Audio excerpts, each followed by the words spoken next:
खाली हमनी के समझे देखा ना, ध्यान दा। सबसे पहले हम लिखले बानी यौगिकों के नाम एवं रासायनिक सूत्र। तो सबसे पहले जाना जी कि यौगिक कहल के करके जाला।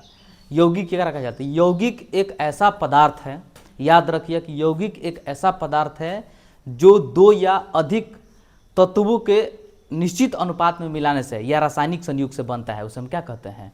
यौगिक।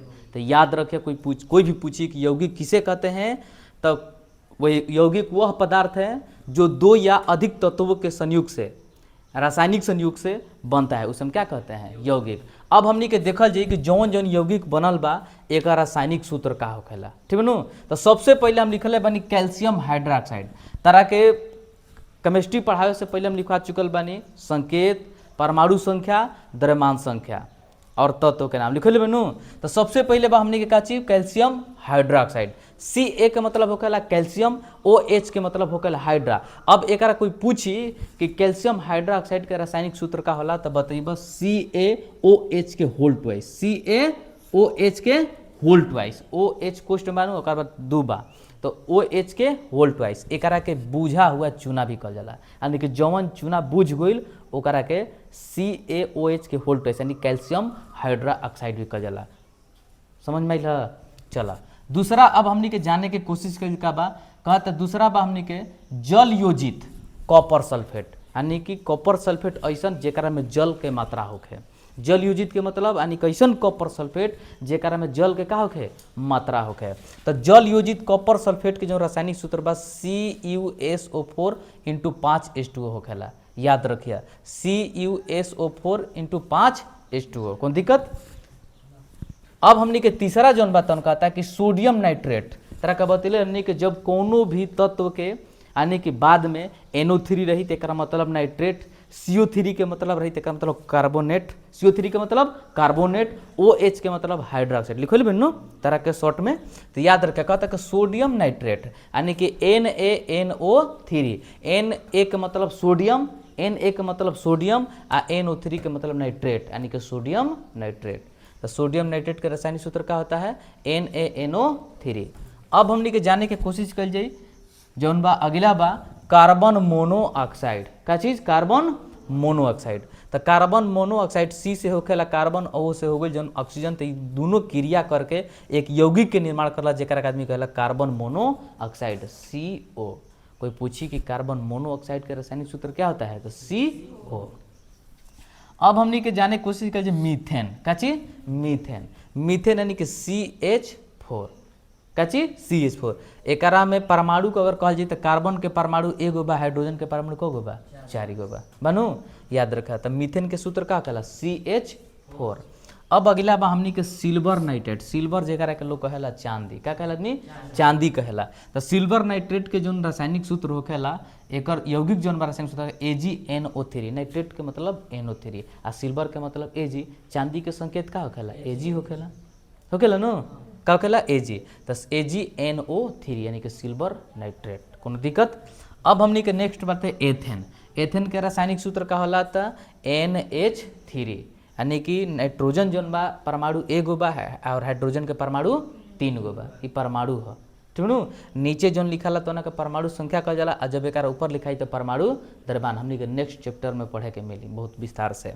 अगला जौन बा तो ब्यूटाइन। का बा? ब्यूटाइन। तो याद रखे ब्यूटाइन के जौन रासायनिक सूत्र होखेला C4H6। कहे के मतलब है कि कार्बन के परमाणु 4 गो आ हाइड्रोजन के परमाणु को गो? 6 गो। मिली के जब एक यौगिक निर्माण कर लो, यौगिक के नाम कहा? ब्यूटाइन। का नाम है? ब्यूटाइन। अगला जौन बात अमोनियम सल्फेट। का चीज? Ammonium sulphate. देखो अमोनिया के सूत्र जौन बात NH4 के होल ट्वाइस, ठीक नु। और बाद सल्फेट यानी कि SO4। सल्फेट के मतलब SO4। अब कहता कि सोडियम कार्बोनेट। का कहता? सोडियम। तो सोडियम के संकेत का होखेला? Na आ कार्बोनेट के मतलब CO3। तो NaCO3। कौन दिक्कत? Sodium carbonate. अब हमने जान जिप्सम। का चीज के? जिप्सम के।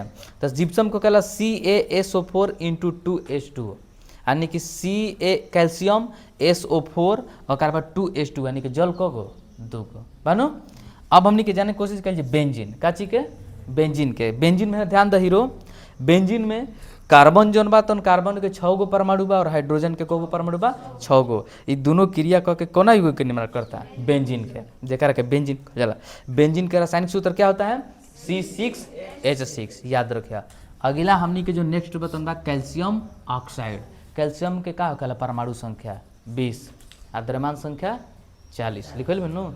कैल्शियम के परमाणु संख्या 20 और द्रव्यमान संख्या 40, यानी कि दोगुना होता है। कुछ ऐसा चीज बा जौन कि मान लो सम संख्या बुझाला नो 20 सम संख्या, तो जौना के 2 से भाग देब अगर कट गई तो ओकरा के सम संख्या कहल जाला। तो जब हमनी के परमाणु संख्या द्रव्यमान संख्या का अध्ययन करने जा तो कुछ ऐसा जौन चीज बा जौन कि 2 से कटेला ओकर दोगुना हो जाला। जैसे कि 20 बा तो 2 से कट दी तो ओकर परमाणु द्रव्यमान का हो जाई 40 होखेला नो। वही तरह अगर 8 बा तो ओकर 16 हो जाता। जैसे ऑक्सीजन के परमाणु संख्या 8 होखेला नो आ परमाणु द्रव्यमान कितना होखेला 16 होखेला, तो 2 से कटी ना 8। तो कुछ ऐसा ट्रिक बा याद रखेला आदमी। तो याद रखे कैल्शियम ऑक्साइड के का होखेला CaO, एकरा के बिना बुझा हुआ चूना कहल जाला। हई बुझा हुआ चूना है का चीज, तो CaOH के होल ट्वाइस है, आ जबकि बिना बुझल चूना का होखेला तो CaO, ठीक नु कैल्शियम ऑक्साइड। अब आजा अल्केन का चीज, अल्केन। अल्केन के जौन बातन परमाणु रासायनिक जौन सूत्र बा सॉरी CnH2n, CnH2n+2। देखो केन काइन कीन, केन काइन कीन, याद रखिए केन काइन कीन। केन में 2 जोड़ द, काइन में 2 घटा द, आ ओकरा में हेकरा में कुछ मत कर।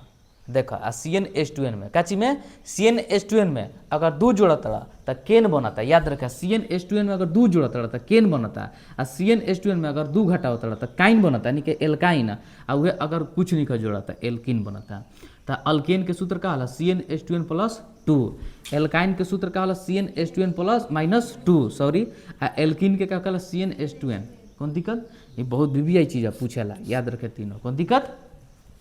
अब हमनी के नेक्स्ट जाने कोशिश कर धोवन सोडा, यानी कि धोवे वाला कपड़ा धोला नो डल जाला नो। अब बताओ तनी कि धोवन सोडा के जो रासायनिक सूत्र बा Na2CO3, Na2CO3 यानी कि सोडियम कगो 2 गो, अकर बाद कार्बन एगो, ऑक्सीजन कगो 3 गो इंटू 10H2 यानी कि कगो जल 10 गो, कगो 10 गो। अब हमनी के जाने की कोशिश कर सल्फ्यूरिक अम्ल। कौन चीज़, सल्फ्यूरिक अम्ल। सल्फ्यूरिक अम्ल, एक बात याद रखिए, जब अम्ल के बात याद आई तो याद रखिए कि अम्ल जो होता है उसका pH मान, pH के मतलब यंत्र कहला, pH के मतलब होखेला पावर ऑफ हाइड्रोजन या position of hydrogen, power of hydrogen या पोजीशन ऑफ हाइड्रोजन, यानी कि H के जो वैल्यू का बा, का चीज़ H के वैल्यू का बा, ओकरा में H के महत्व होखेला। तो अम्ल जौन होखेला तो के pH मान 7 से कम होखेला, आ क्षार जौन बा तो के pH मान 7 से अधिक होखेला, आ जौन उदासीन विलयन के pH मान होखेला ओकर 7 होखेला, ना 7 से कम होई और ना 7 से ज़्यादा होई, सिर्फ 7। तो उदासीन विलयन के pH मान कितना होता है 7, याद रखिए उदासीन विलयन के pH मान कितना होता है 7। अम्ल के pH मान 7 से कम, आप क्षार के pH मान 7 से अधिक। तो याद रखिए ई एगो अम्ल है, का चीज़, एकरा के बैटरी में यूज कइल जाला। बैटरी जौन भाई गाड़ी उड़ी के नो, हाँ का चीज़, का चीज़, जल के शुद्ध जल के pH मान 7 होखेला, शुद्ध जल के pH मान 7 होखेला, याद रखे। आ शुद्ध जल जानते हो काची के जल है, वर्षा का जल, काची के जल वर्षा का जल। हमके चापाकल से जौन पानी पीछे में तमाम तरह के बैक्टीरिया पाल जाला, शुद्ध ना पाल जाला। शुद्ध जल वर्षा के जल होखेला, काची के जल होखेला वर्षा के जल। अब वर्षा काची प्रक्रिया के द्वारा होखेला, सघनन। कौन प्रक्रिया के द्वारा, सघनन। अब कोई पूछ दी कि सघनन किसे कहते हैं, तो कहे का मतलब है कि कोनो गैस बा आ डायरेक्ट द्रव में परिवर्तित हो गई। सोचे बतनो कोनो गैस बा, गैस में कोनो चीज़ बा और डायरेक्ट पानी लेखा चुए लागल, ओकर एक आदमी कहला सघनन, बुझल। तो किसी गैस का द्रव में परिवर्तन होना ही क्या कहलाता है, सघनन। वर्षा जो है सघनन प्रक्रिया के द्वारा पड़ता है, याद रखिए, ठीक है ना। तो जल का शुद्ध जो जल होखेला ओकर pH में कितना होखेला 7 होखेला, याद रखिए। आ pH के मतलब पावर ऑफ हाइड्रोजन या पोजीशन ऑफ हाइड्रोजन, ठीक है ना। हमने के अम्ल, भस्म और लवण पढ़ते तो मिली। तो सल्फ्यूरिक अम्ल जन का रासायनिक सूत्र होखेला H2SO4, H2SO4, याद रखिए। अब हमने के जान जी प्रोपेन, काची के प्रोपेन। तो प्रोपेन के जो रासायनिक सूत्र बा C3H8, यानी कि कार्बन के 3 गो परमाणु और हाइड्रोजन के 8 गो परमाणु मिल के जो यौगिक के निर्माण करे, यौगिक के नाम का है प्रोपेन। बात भइल साधारण नमक। साधारण नमक मतलब खाए वाला नीमक, साधारण नमक मतलब खाए वाला, जब हमने के घरे खाना में यूज करने जो खानी जा नीमक, वो नमक के नाम होखेला रासायनिक जो नाम बा, अच्छा सूत्र बा, एकरा के नाम अगर कहल जी तो सोडियम क्लोराइड, अगर सूत्र कहल जी तो NaCl।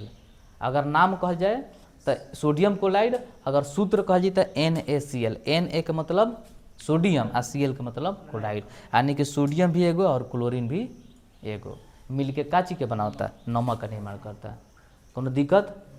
अब एक बात देखा